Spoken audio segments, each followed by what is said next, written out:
लागै छी सबसे सुंदर लागै छी सबसे सुंदर लागै छी बावन गज के सरिया में माय सबसे सुंदर लागै छी बावन गज के सरिया में माय सबसे सुंदर लागै छी तीनों लोक में गुजै छै तीनों लोक में गुजै छै जब बिना पराग बजाबै छी बावन गज के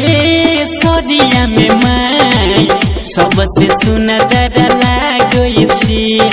बावन गज के सरिया में माय सबसे सुंदर लागै छी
सजहू में तू बिना वाली सबसे सुंदर लागै छी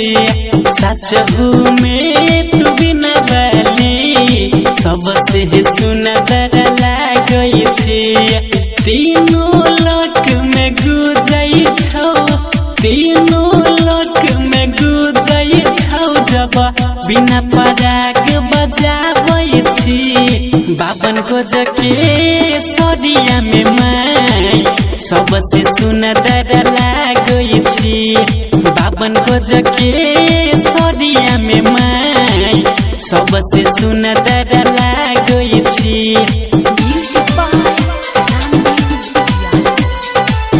सबसे सुंदर लागै छी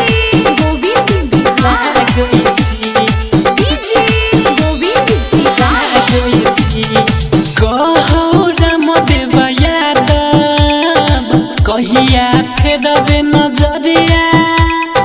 राइटर रमेश जी छौ माई तोहर पुजरिया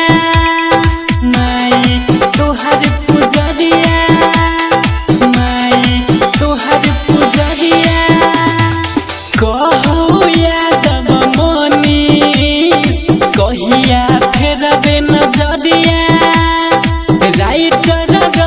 सजी छौ तोरे मैं पुजरिया तोरे मैं पुजरिया तोरे मैं पुजरिया दिल पुछंदन राम वीर के